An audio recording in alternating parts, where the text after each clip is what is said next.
Um, so this building exercise has been amazing. So I've been a part of building processes, a lot of them pursuits at New England Chapel, and then I've been absent for a bunch of them because I just wasn't around. But I remember even like 21 years ago, we were looking at property that's now J. Bryan Day, and we're tromping. It was all wetlands, undeveloped, and we're tromping all through it with a realtor. And so we've been looking for property for our own digs right out of the gate. And we always only get so far. And each time it seems like we get further and further, but then there's a barrier, further and further. Our last one that we were really close on was 750 Union Street. And actually the day before we were supposed to sign the purchase and sale, we gathered all the information that we got from in-depth looks from our architects and builders and trained people. And it was like, we saw way too much costs in renovations, and the general conclusion came down, we can't retrofit this building. We have to tear it all down and start from new. That was going to add about $2 million to the bill. We pulled the plug. It's like going to buy a house and you find out that it has a bad foundation. You know, you're going to rescind your offer based on that new information. And so we've gotten so far. I hate to tell people about potential building things because they always turn up dry. They always turn up poorly. This has been a completely different experience. I liken this experience actually to my first year at Gordon Conwell. The day I moved into Gordon Conwell, I remember praying in the afternoon at a seminary. I remember praying in the afternoon, God, my dating life has just went down the tubes on a seminary campus. I didn't even know if there were any women on campus at all. I had no idea. And so I was like, just me and you, God, just me and you, God. Then my first Greek class, I see Laura, I don't know where she is, but I'm like, oh, there's girls. There's pretty girls. There's pretty smart, funny girls. And every step got better and better. And I actually, eventually, I proposed to Laura in our preaching class a couple years later, and I got married to her, and we've been doing life together. That's kind of how this has been. We got approached with this opportunity, hey, from the realtor that works for this landlord. And hey, we got this land, and we're like, oh yeah, we've heard it all before, but we'll check it out. And Bob DeLay was got us into that, and so we check out this piece of land, and then the realtor said, yeah, the builder would be willing to build to suit, build it just the way you want it, but then lease to own. We're like, what? That doesn't happen a lot. I would love to hear the real estate percentages, but that's rare. But you know what that does? That allows us to get a much lower purchase price because we're paying over 5 years. And so it would be a 5-year build-to-suit, lease-to-own option. And so we said, oh, this looks really good. And actually, in the back of our heads, we were thinking, this looks too good to be true. So let's wait till we see the ballpark numbers. So the ballpark numbers came in, and those ballpark numbers showed that we could build what we want and save $80,000 a year in rent. We're like, whoa, this is too good to be true. There's girls up at seminary, and they're pretty. And waiting for the other shoe to drop, and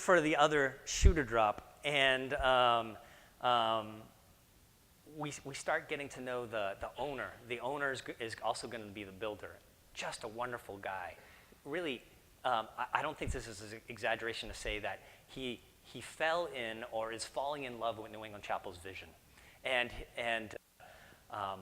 he said, Mike, wherever we could save you money, wherever we can help make this thing happen, I'm a Bellingham resident, and all my properties are a little different. My number one goal isn't to make money. My number one goal is to bring out the best in Bellingham. Now, you've heard, salespeople and yeah. Sorry if you're a salesperson. But my New England skeptic is like, whatever. Until we start seeing it in action, and until we start seeing ballpark square footages, when the specific numbers come in, are actually less than what was originally pitched. And it's just been amazing. Around every turn, things have gotten better. Very unusual, very unusual. It's been a blessing to see this. I feel like just when we think we have a reason to be worried, something happens that dispels that. Um, and God has been evident around every conversation, around every twist and turn. So let me introduce you to this property. Oh, I got to do that.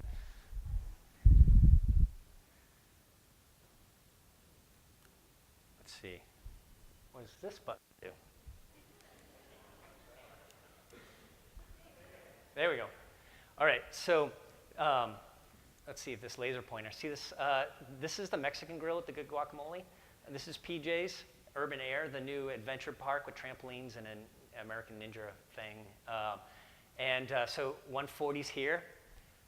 This is the 5-acre lot that we would build to suit lease to own.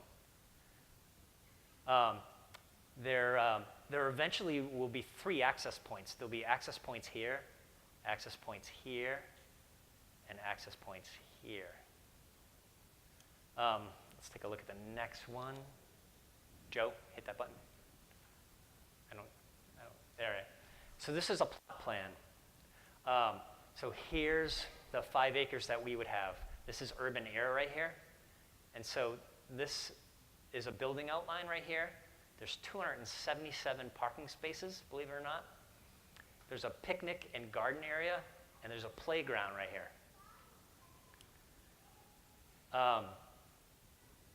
These other 2 buildings would be multi-use office space. This is 20,000 square feet, I think, and this is 17,000 square feet. This building right here is a hair over 30,000, which is a hair over what we have here. We have about 29,000 here, 28.8. Joe, can you hit the next slide? Here is first draft plans. Now, we've already made a ton of alterations to them, or at least a check sheet of alterations. But this is the general look at the building. You could think of the building in 3 parts. This part of offices and kid zones. This part as cafe, open space, sanctuary, and this part as community space. And if you can see, it's a little faint, but there's a basketball court. The goal would be to make it as multifunctional as possible, and the goal would be to get as much community in here as possible. And so one of the things we've realized just from our own experience is that one of the biggest ways we can serve the community is by providing space.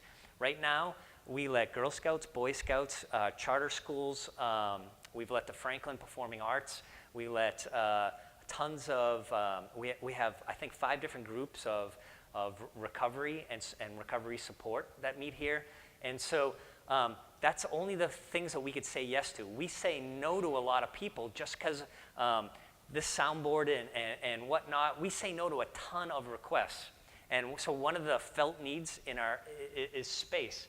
But there would be a full kitchen. We could provide Thanksgiving meals. It's a community space that we could further embed ourselves in the community. And the goal with this whole building would be to build on our mission in such a way that the greater Bellingham, Franklin, Milford, Wrentham, this area would feel the loss if New England Chapel didn't exist anymore. And so, from a financial standpoint, it's like, oh, we got to get out of this building because it's an albatross. And these are new digs that are more affordable. From a mission standpoint, it allows us to be a more community-centric church that allows us to bless the community with space, allows us to serve the community in our walls, and be a platform to serve our community beyond our walls. We haven't fully designed this, and in fact, we may design it later on after it's built. I mean, there's ideas of maker space. There's ideas of different office space for community people to get in there.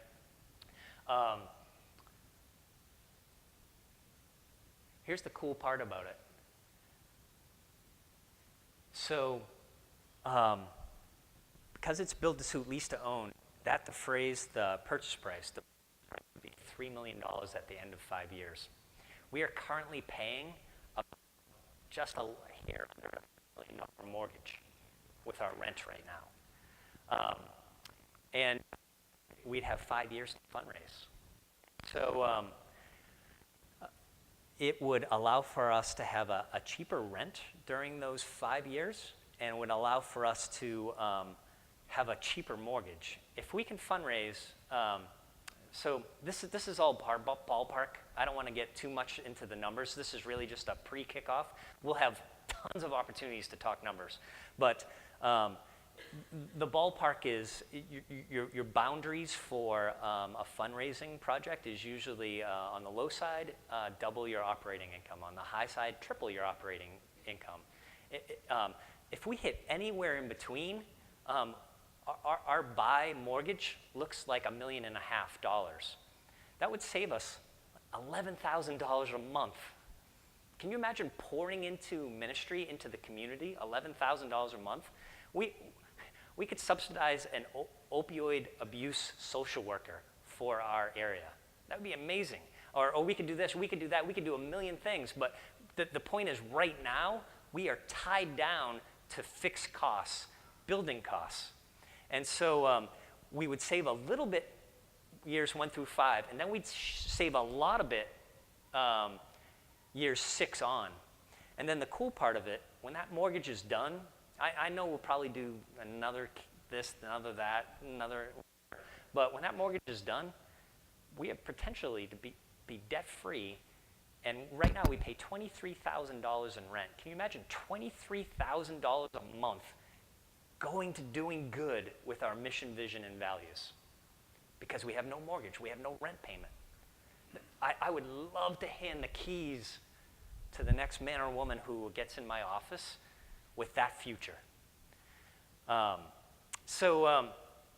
This is just a general reveal. I know you probably have a ton of questions, and we will have, the one thing we are committed to do is to communicate this well and get you in on every phase of the game. And I'll close with this thought. Although Laura and I were up in Danvers during this time, there was a phase in New England Chapel's life that I feel is very similar to now. That was right after 9/11.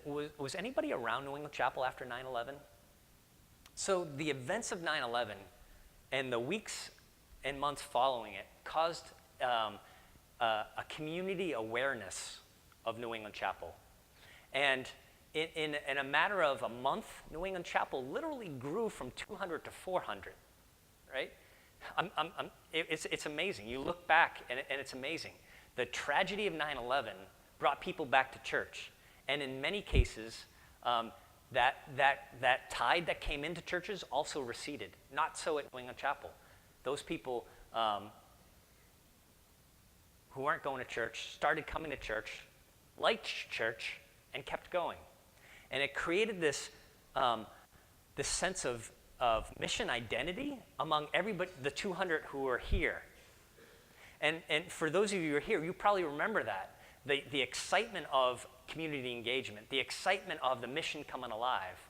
And it sort of galvanized and caused an ownership of things. And in the next 4 years, New England Chapel just kept growing to the point where we had a breakthrough. And instead of having just 10,000 square feet here, we had to add another 20,000 square feet on. That happened because of a community engagement that caused us to realize how cool the mission that God has given New England Chapel is, and everybody rolled up their sleeve and dove in. And they committed with their time, they committed with their volunteering, they committed with their resources, their money to make this happen. And when everybody kicked in, there was a wave of God activity. I feel like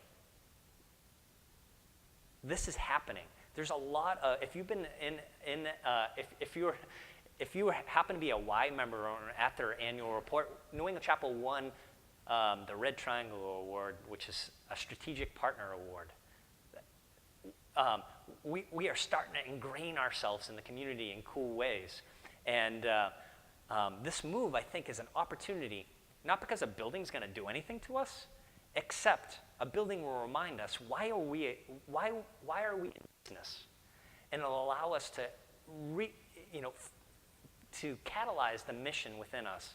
It'll give lots and lots of opportunity for those connected with the mission or not yet connected with the mission to grab hold, engage, roll up their sleeves, and help get us to a different level here at New England Chapel. And so I was just chatting with Chris and Cindy, and they're super excited about this. And it was like, yeah, the first 20 years of this, Team Mitchell just planted something amazing. God used Team Mitchell, and when I say Team Mitchell, I mean Chris and Cindy and all the staff and volunteers around during that time. Planted something amazing. And I feel like my time here has already been and will be it's not a planting time, it's a watering time. It's a time to become healthy financially, healthy with spiritual development, healthy with leadership development. And I think this building will play a key role in our healthy mission from a finance standpoint, from a community engagement standpoint, from a let's all own this collectively together standpoint. And Lord willing, whenever that day is that I'm passing the baton, that person or people, and by the way, when I say me, I mean my team, us, our staff, our leadership, our volunteers. When we pass that off, it'll be plant, water, bloom. And so that's what I'm hoping.